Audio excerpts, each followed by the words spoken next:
choana, which is the nasopharynx. And up, we will see the middle turbinate. Then, getting the middle turbinate in the midline, we will see the uncinate process there, and the ethmoid villi here. So, here we can see, this is very important to, this is very important to here. There's an artery, so normally we will not touch it, but for the cadaveric dissection, we are going to remove it. But if there is not a real necessity, do not do this, okay? Because when you remove the whole middle turbinate, I mean, you can remove the tumor, but also a patient will never taste an apple again. So there will be no difference between an onion and apple for the patient. So we are continuing on anatomical dissection. So first thing first, cellular supracellular corridor. We are removing the midline, so this is a cadaveric dissection, not a real patient. Here we can see that the cella up. So here the cella up. It's not working properly, but here. Here cella, here operculus. Okay, so again a closer view. So cella, operculus. So there, carotid tubercle. Carotid tubercle is very important because to identify the carotid tubercle, then we understand what are our borders. Borders of what? We can understand where is the middle wall of the cavernous sinus. So now we are talking about the midline and cellular supracellular approaches. So if you go to the supracellular space, it's very important to identify the superior pituitary artery. The reason is, as we showed in this paper previously, there is nothing, proof that if you coagulate the superior pituitary, superior hypophyseal artery, it doesn't mean there will be always an endocrine dysfunction. But the thing is, it's for not to do any bleeding. So here in this case, as you see, there's a cyst here, and there's a cyst and another cyst here. So what we plan is pituitary repositioning. So we will go, this is one of our very first cases, like the 15 or 20 case, like 3 years ago. So here, we are trying to understand what do we hear. So as we have, we don't have too much time, it's a fast forward. So you should dissect everything around the capsule. Then being a cystic craniopharyngioma is it's a great chance, because when you decrease the pressure, if the hypothalamic adhesions are not too much, then it will release itself. So, and about the pituitary adenomas, I don't think that because the approach is nearly the same. We are just looking into the bottom, which is the cella. These are paper which we showed if we need intraoperative MRI for endoscopic endonasal resection. In this paper, we find out that it's not that much necessary. So medial approach to the cavernous sinus. So it's important to understand to medial walls of cavernous sinus, which there are two teams that previously published. One is the Pittsburgh team, which I was there in that time, and the other team is the Savaş Ceylan's team. And on some point they're opposing us but yeah, this is not something like so serious. So I'm safe, don't worry. So again, it's really important to understand the relations with the cella and the medial wall, because there are some ligaments in there. So I will fast forward again. Again, this is an accepted case report just yesterday. So you guys are so lucky that you can see the video of this. So in this paper, we published that, as you see here, this is a cavernous sinus, cavernous hemangioma.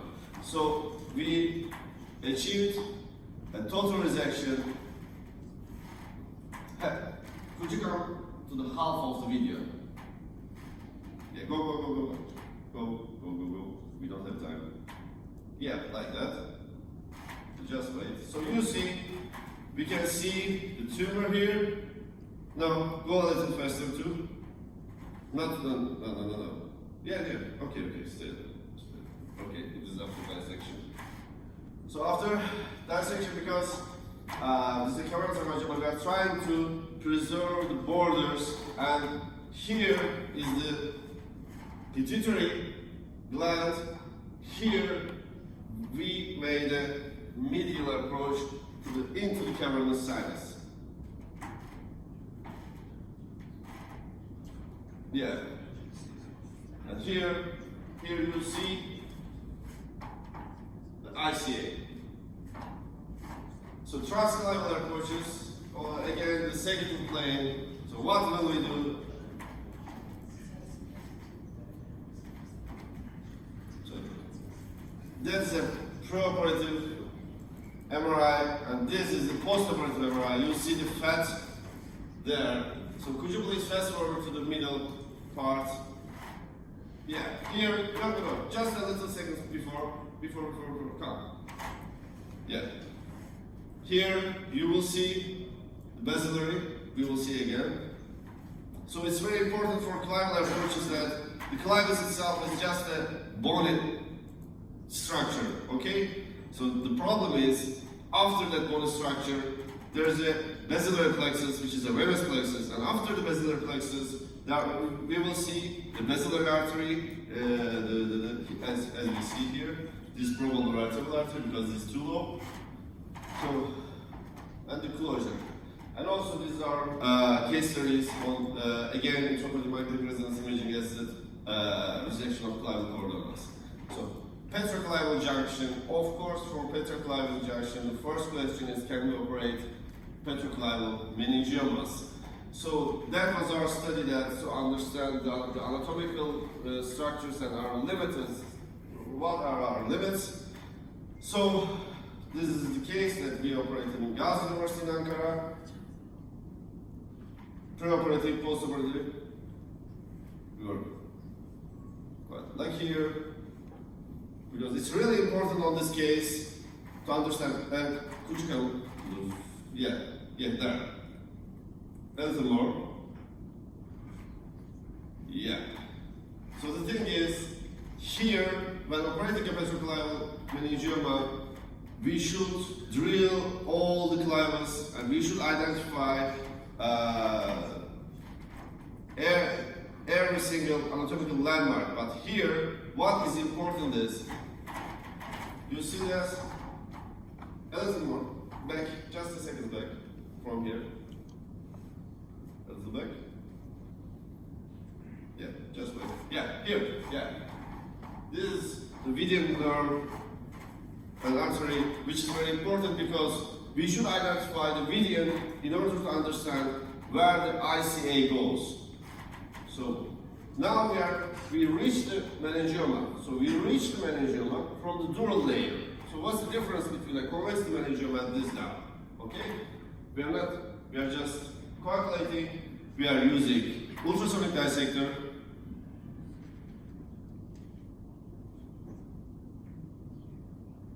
Just a little seconds, fast forwards. Yeah, so here it's very important that not to pull because it's a huge mass lesion, and that's why we are using an ultrasonic dissector which is suitable for endoscope. Yeah, so this is the thing that we endoscopic skull-based surgeons like to show, that taking something from the nose. So this is the postoperative thing, and then closure. So, and the medial orbit is also approachable by endoscopic skull-based technique. So how will we do it? So in order to reach the medial orbit, you will understand that just in the nose, if you look to the lateral, a little up, you will see the lamina papucea. So, what are our important landmarks? Ethmoid sinus, Busnet process, and the osteomaxillary sinus, but it's not important, it's not a landmark. It's like if you see osteomaxillary sinus, then you are not on the right place. So, here, ethmoidal arteries are very important. You should identify them before they identify you. If they start bleeding in endoscopy, when you try to coagulate them, they will keep going inside the orbit, so it's very dangerous. Also, nasolacrimal duct is very important, so after every single surgery, we do recanalization surgery. So after opening the lamina papucea, what we do is identifying medial rectus muscle and inferior rectus muscle. The globe is too much anterior. If you find the globe, then you're on the wrong place. So then, what will we do is first, the 0-degree endoscope to identify all the markers, which will seal like that. So with a 0-degree, you will see this. So periorbital fat is a little anterior. Because when there is a mass lesion, it pushes periorbital fat. It doesn't like that, okay? So, it was like this. And now we are changing the angle. And we are looking up inside, which is the ciliary arteries, ophthalmic artery, and the optic nerve. So you see, we are changing it with a 45-degree. And then, which is our case series now, the cavernous hemangioma. So, this is the case example. As you see here, this is the optic nerve, and now we are drilling from sella to the lateral. From sella to the lateral. That's what we do. Because we already see the optic nerve while doing a simple pituitary adenoma surgery. So, in all these cases, we are using neuronavigation. Just a little fast forward, because we are running out of time. Yeah, stay there. Just let it. So after dissection, because this is again a cavernous hemangioma, if you dissect it, then it relieves itself. So this is our case series on ipsilateral mononostril technique, because now we stopped doing this kind of surgeries from both nostrils, and we are just using mononostril technique. Transorbital neurendoscopy is again, so we are in our case studies. So if this is sphenoid wing from the orbit side, and the other side is the sphenoid wing meningioma, so why don't we go a sphenoid meningioma through the orbit? So here is drilling regions. So should I go close to this? No, I'm a scalp-based surgeon. What I like is just keeping away from any artery, any nerve, because the main rule is never cross a nerve, never cross an artery. So here we drill if necessary. Here is the part we should drill, and here is the place that we should drill first to identify temporalis muscle. Why? Because it's the landmark. We should find temporalis muscle first, and then we should keep drilling to the midline, like this. So, where's the incision? It's not an eyebrow incision, it's a incision in here, not eyebrow. So when the patient's eye is open, there is no incision mark. Then the globe itself is too much anterior. So sometimes as neurosurgeons we are thinking like, how do you move the orbital structures? The posterior of the globe is just soft, it's just fat tissue, so you can do it. And then, with the window we achieved, so our case series is mostly based on sphenoorbital meningiomas, not mostly only based on in the paper. Sphenoorbital meningiomas extending to the cavernous sinus, so the aim was reducing the gamma knife area. So this is how we position, just one screen, and this is our case example. So as you see, we did the incision to my ENT. Associate. All these cases, I work with ENT, by the way, because this is, I mean, that's not my thing. Let's put the incision like, yeah, you see, this is the temporalis muscle. I am pressing from here to identify the landmark. So if I find the temporalis muscle, then I keep drilling through the midline. So here is lateral, here is medial. We keep drilling, we keep drilling, we keep drilling. Why we keep drilling? Because that's not a normal sphenoid wing. That's a hyperostosis sphenoid wing.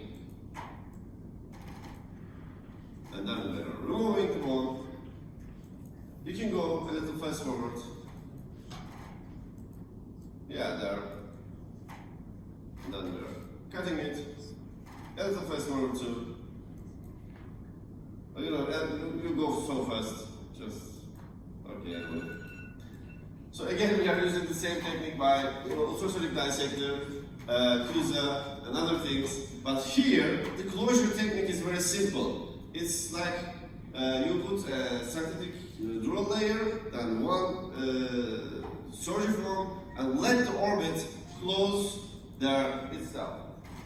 So, by the way, our case series became on the cover of the April 2024 issue of Neurosurgical Focus. So you can find the details in there. So this is our team in Ankara, in Turkey. And these are case numbers till August 2018. And our own case series with case reports. So, from my point of view, our brothers in foreign countries are always welcome because till this day, we had fellows from Uzbekistan, Kyrgyzstan, lots of from Kazakhstan, and lots of from Azerbaijan, but the least is from Uzbekistan. So from my point of view, my door is always open to my Uzbek brothers. They can come and they can learn that endoscopic skull base anatomy, and they can do it in here what I believe. Okay? So, teşekkürler, rahmat.